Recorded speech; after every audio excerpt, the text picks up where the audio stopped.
आप सभी को यीशु मसीह के नाम में सलाम। आज का बाइबल पाठ लिया गया है उत्पत्ति की किताब दूसरा अध्याय उसका 7वां पद, जहां पर इस प्रकार से पाया जाता है। तब यहोवा परमेश्वर ने आदम को भूमि की मिट्टी से रचा और उसके नथनों में जीवन का श्वास फूंक दिया और आदम जीवित प्राणी बन गया। परमेश्वर आदम के माध्यम से कुछ बातें हमें सिखाना मांगता है। हम जानते हैं कि परमेश्वर ने आदम को 6वें दिन बनाया और 6वें दिन बनाने के पहले परमेश्वर ने 5 दिन पृथ्वी और पृथ्वी की सारी चीजें बनाया। अब जो हमें समझना है कि परमेश्वर चाहता तो पहले दिन भी आदम को बना सकता था और आदम से पूछ सकता था कि आदम तेरी जरूरत क्या है, तुझे कौन कौन सी चीज चाहिए, तू मुझे बताते जा और मैं तेरे कहे अनुसार, तेरी जरूरत के अनुसार वो चीजें बनाता जाऊंगा। लेकिन हमारा परमेश्वर हमसे ज्यादा हमारे लिए सोचने वाला परमेश्वर है। हमारा परमेश्वर हमसे ज्यादा हमारे लिए अच्छा योजना बनाने वाला परमेश्वर है। हमारा परमेश्वर हमसे कहीं बेहतर हमारे लिए बहुत अच्छा करने वाला परमेश्वर है। कई बार खुदा से हम बहुत सारी चीजें मांगते हैं, लेकिन कई बार हमें वो चीजें मिलती नहीं है। क्यों? क्योंकि परमेश्वर हमें उससे भी बेहतर चीजें देना मांगता है जो हम खुदा से मांग रहे हैं। कई बार हमें ऐसा लगता है कि खुदा हम ये चीज मांग रहे हैं लेकिन हमें मिल क्यों नहीं रही। क्यों? क्योंकि खुदा के दिमाग में उससे भी अच्छा कुछ आपके लिए रखा है। अगर आप यहाँ पे देखें तो खुदा ने 6वें दिन आदम को बनाया। उसने पहले दिन, दूसरे दिन, तीसरे दिन आदम को नहीं बनाया, 6वें दिन आदम को बनाया।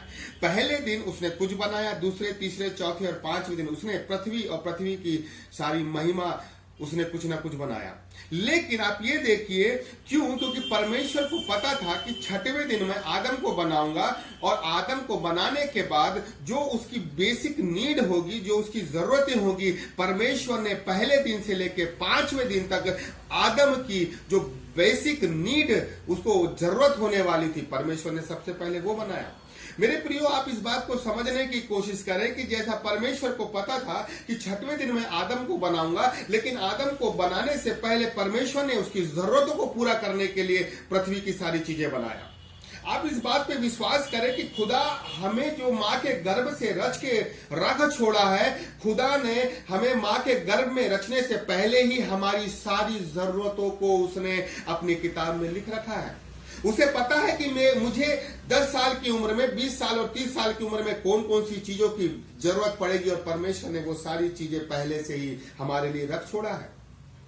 परमेश्वर ने आदम की पहली बेसिक जो नीड उसको जरूरत होने वाली थी, चाहे वो ऑक्सीजन हो, चाहे वो पानी हो, चाहे उसको खाने की चीजें ही क्यों ना हो, परमेश्वर ने पहले उसकी जरूरतों को बनाया। कई बार हम लोग ऐसे करते हैं कि परमेश्वर से हम अपनी डिमांड रखते हैं, प्रार्थना के माध्यम से बहुत सारी चीजें खुदा से हम खुल के मांगते हैं और उसमें से कई सारी ऐसी चीजें हमें मिल जाती है, लेकिन कई प्रार्थनाओं का उत्तर हमें इसलिए नहीं मिल पाता क्योंकि परमेश्वर उन प्रार्थनाओं के लिए परमेश्वर ने पहले से हमारे लिए कुछ बातों को रख छोड़ के रखा है। अब आप ये देखिए, बाइबल कहती है कि पहले मेरे धर्म राज्य की खोज करो तो तुम्हें बाकी सारी वस्तुएं तुम्हें मिल जाएगी। तो क्या हम आज के जीवन में जो परमेश्वर से हम प्रार्थना करके बहुत सी चीजें मांग रहे हैं, जो परमेश्वर कह रहा है कि मेरे धर्म राज्य की खोज करो, बाकी सारी वस्तुएं मिल जाएगी, अपने आप मिल जाएगी। तो मेरे लिए सबसे जरूरी क्या है कि मैं संसार की सुख सुविधा के पीछे ढूंढूं, सुख सुविधा के पीछे भागूं, या अपनी आवश्यकता को पूरा करने के लिए मैं अपने आप को और बेहतर करूं, या मैं परमेश्वर के धर्म राज्य में आगे बढ़ूं। आज कितने ऐसे लोग हैं जो बाइबल तक नहीं पढ़ रहे हैं, कितने ऐसे लोग हैं जिनके पास इतना भी समय नहीं है कि वो प्रार्थना के साथ खुदा के साथ बने रहे। आज बहुत से लोग ये हैं कि खुदा हमें तुझसे ये चाहिए, खुदा हमें तुझसे ये चाहिए, प्रभु हमारा जीवन बेहतर कर दे, प्रभु मेरा ये जीवन में ये गड़बड़ी है, प्रभु इसको। बस क्या हम भिखारियों के समान खुदा से मांगे पड़े हैं? लेकिन खुदा इन चीजों से बढ़कर इस बात पे विश्वास करता है कि ये चीजें तो मैं तुम्हें ऐसे ही दे के रखा हूं, ये तो माँ के गर्भ में रचने से पहले ही सारी चीजें मैं तुम्हारे लिए तैयार करके रखा हूं। लेकिन खुदा ये चाहता है कि जो आदम के साथ संगति छूट गई है, मैं अपने बेटे बेटियों के साथ मैं संगति करना चाहता हूं, अपने बेटे बेटियों के साथ बात करना चाहता हूं, उनको अपने जीवन का, अपने दिमाग, अपनी बुद्धि के बारे में बताना चाहता हूं। मैं बताना चाहता हूं कि बेटा मैं तुमसे कितना प्यार करता हूं। परमेश्वर अपने आप को हमारे सामने खोलना मांगता है। परमेश्वर अपने आप को प्रकट करवाना चाहता है कि बेटा मैं तेरे लिए कैसा सोचता हूं, तू कल्पना भी नहीं कर सकता। परमेश्वर अपने आप को धीरे धीरे वो हम पर अपने आप को जाहिर करना चाहता है, वो अपनी महिमा हम पर प्रकट करना चाहता है, वो खोल के बताना चाहता है कि मैं अंदर से तुम देखो कि मैं कैसा भला परमेश्वर हूं, मैं तुम्हारे आगे आगे चल के तुम्हारे टेढ़े मेढ़े मार्ग को सीधा करना चाहता हूं। परमेश्वर ये चाहता है कि मैं जो संसार की सारी आवश्यकताएं जो तुमने सोचा भी नहीं है उससे कहीं बढ़कर मैं तुम्हारी झोलियों में डालूंगा, लेकिन तुम क्या मेरे साथ थोड़ी सी संगति करने को तैयार हो। एक समय की बात है कि बेनीहीन प्रार्थना कर रहा था और प्रार्थना करके जब बेनीहीन उठा तो पवित्र आत्मा उसको ये बोलता है कि क्या बेनी तू मेरे साथ 5 मिनट और संगति कर सकता है। पवित्र आत्मा को वो बेनीहीन ये बोल रहा है, पवित्र आत्मा बेनीहीन को ये बोल रहा है कि क्या तू मेरे साथ 5 मिनट संगति कर सकता है। आज पवित्र आत्मा हमसे संगति करना मांग रहा है और हम हैं तो पवित्र आत्मा की आवाज को दरकिनार करके हम अपने सांसारिक के जीवन में बिजी हैं। हम परमेश्वर से मांगने में बहुत ईमानदार हैं, परमेश्वर से लेने में बहुत ईमानदार हैं, परमेश्वर से लड़ने में बड़े ईमानदार हैं, परमेश्वर के लिए लेकिन कुछ करने के लिए जब बात आती है, परमेश्वर के लिए जब संगति करने की बात आती है, उसके लिए जब घुटने टेकने की बात आती है, उसके लिए जब कहीं खड़े होने की बात आती है, उसके लिए जब अपने पॉकेट को खोलने की बात आती है, तो हमारा मन अस्थिर होने लग जाता है, हम डरने लग जाते हैं, कांपने लग जाते हैं। क्या मैं ऐसा विश्वासी हूं जो केवल खुदा से इसलिए जुड़ा हूं कि प्रभु मुझे घर दे दे, बंगला दे दे, अच्छी बीवी, अच्छा पति, अच्छा पत्नी दे दे? क्या केवल मेरी बेसिक नीड इतनी ही है? क्या मैंने यीशु मसीह को अपना उद्धारकर्ता ग्रहण किया है तो केवल इस बात के लिए करके रखा है कि मैं केवल खुदा से, मुझे केवल ये संसारिक जीवन चाहिए, मैं केवल संसारिक जीवन में आशीषित होना चाहता हूं? मेरे प्रियो, हम नहीं समझ पा रहे हैं, हम भटक गए हैं, हम भटकी हुई भेड़ों के समान हो गए हैं। लेकिन फिर भी मैं आपको बताना मांगता हूं, खुदा आज फिर एक मौका हमें दे रहा है और ये परमेश्वर की आवाज है कि वो आज भी ये इस आवाज के माध्यम से हमारे हृदय को वो एक नए रूप में तैयार करना मांग रहा है कि बेटा अभी भी तुम्हारे पास समय है, क्योंकि आने वाला समय तुम नहीं जानते कि कैसा होगा, लेकिन आने वाले समय में मैं तुम्हारे कठिन दिनों को सरल कर दूंगा यदि तुम मेरे साथ बने रहोगे।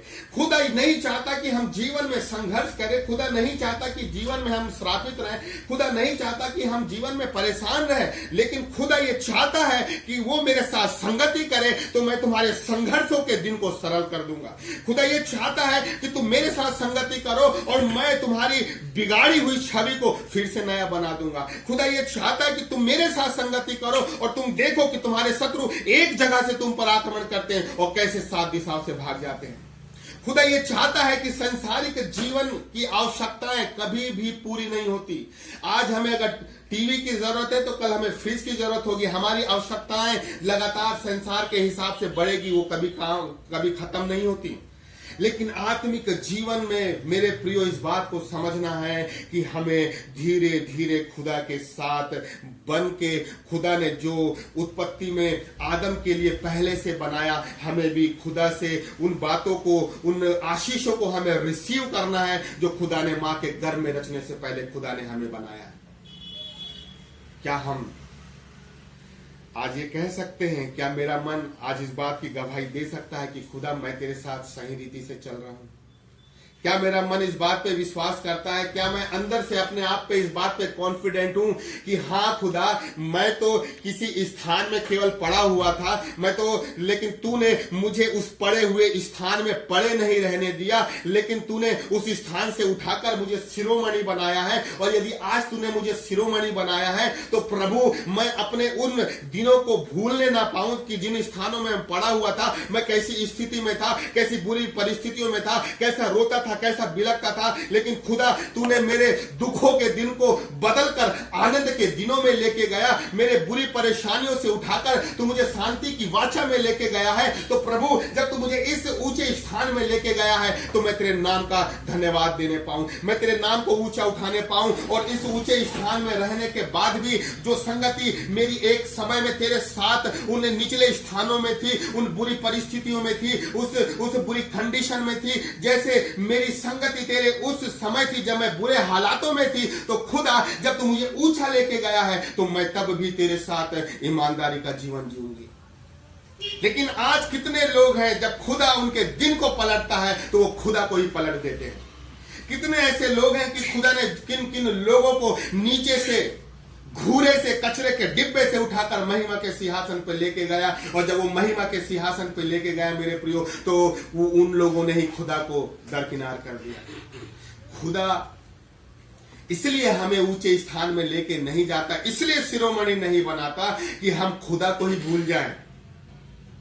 हमारे लिए जरूरी क्या है, खुदा या वो महिमा का स्थान, या वो स्थान जहां खुदा हमें लेके जाना चाहता है, या वो स्थान जहां से हम खुद पहुंचे हैं।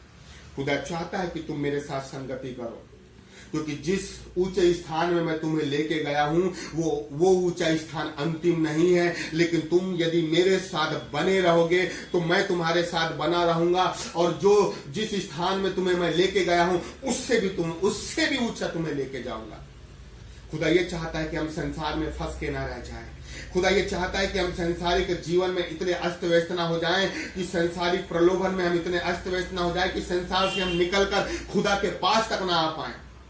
खुदा चाहता है कि तुम उन लोगों के बीच से, संसार से अपने आप को निकाल के अलग करो और मेरे पास बैठो, और फिर देखो कि जिस स्थान में मैंने तुम्हें पहुंचाया है उससे भी ऊपर मैं तुम्हारे लिए कैसा इंतजाम करता हूं, तुम्हारे टेढ़े मेढ़े मार्ग को कैसा सीधा करता हूं। आइए प्रार्थना करें। खुदा धन्यवाद देते हैं प्रभु, मेरे परमेश्वर, हम धन्यवाद देते हैं कि जीवन में प्रभु हम इतने फंस ना जाएं मेरे खुदा, इतने बिजी ना हो जाएं प्रभु कि हमारा तेरे साथ संबंध अधूरा सा हो जाए प्रभु जी, फीका पड़ जाए खुदा। लेकिन खुदा हमारी और तेरी संगति ओ यीशुए चमकदार होने पाए मेरे खुदा। हमें फिर से पैना कर, हमें फिर से वो हियाव दे कि तेरे सामने घुटने टेक के खुदावंद ओ तेरी महिमा कर सके प्रभु। फिर से घुटने टेक के मेरे खुदा ओ यीशु, जहां तक तू हमें लेके जाना चाहता है उस दौड़ में हम अपने आप को शामिल करने पाए। जितने लोग प्रभु ये वचन सुने, सबका जो जीवन ठहर सा गया है खुदावन, उनका जीवन चलायमान होने पाए। प्रार्थना यीशु के नाम से मांगते हैं।